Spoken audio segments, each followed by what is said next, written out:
Alright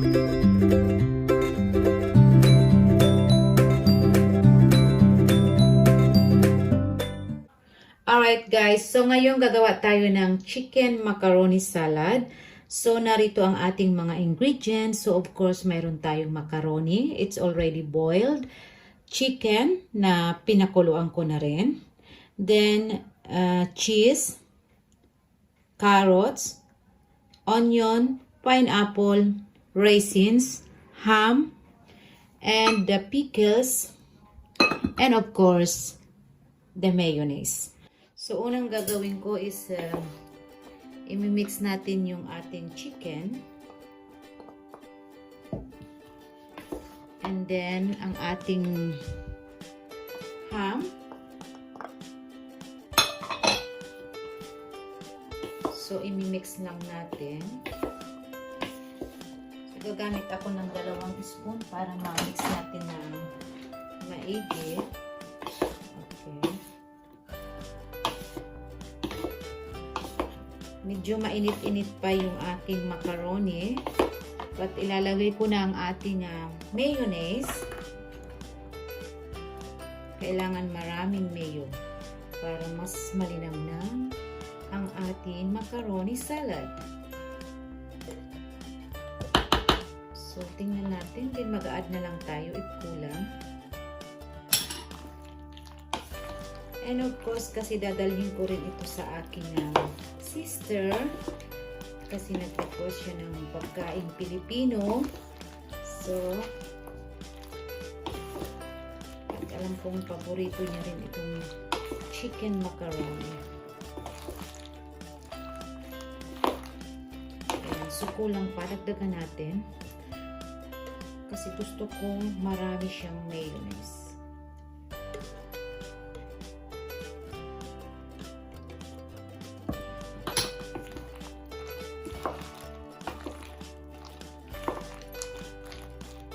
Okay, so i-add natin yung ating pineapple. Lahat ng ingredients sasabay-sabay na natin. Yung ating cheese.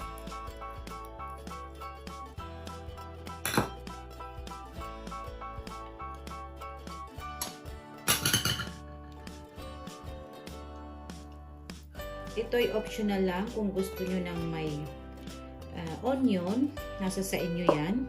Kasi ako gusto ko may onion. Ang ating raisin. And ang ating pickles.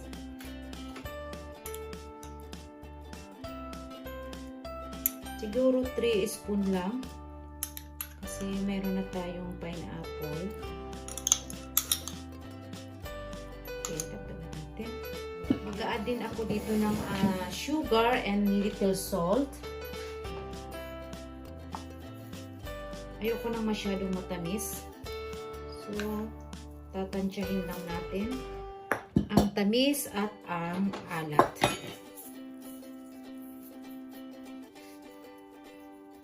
Then, titikman ko if okay na siya. Then, if it's kulang, mag-a-add na lang ako.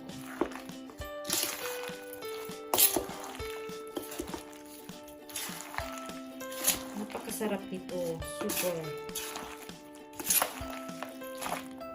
Pero yung mayonnaise niya parang kulang pa. Mag-a-add ulit tayo. Kasi pag nilagay natin to sa freezer, medyo matutuyo siya. So, gusto ko creamy. So, lagyan pa natin ng ating mayonnaise. Walang diet dito. Kasi, super delicious.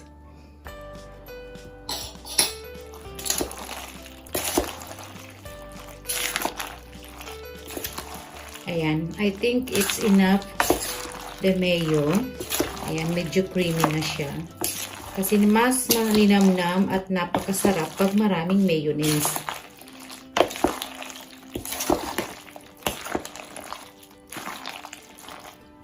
Ayan. So, titikman natin kung tama na yung ating panlasa. Nako.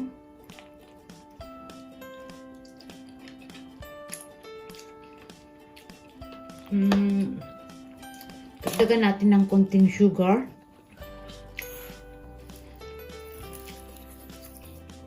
Parang hindi ko nalasahan yung tamis.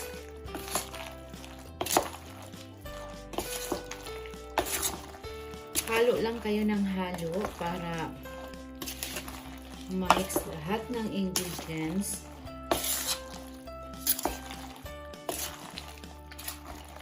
So, tikman ko ulit.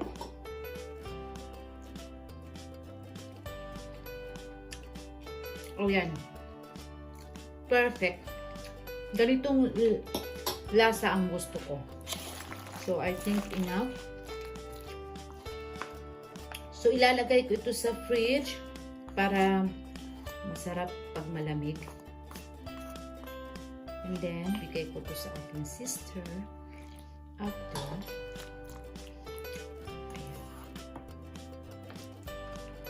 so yummy. Looks yummy.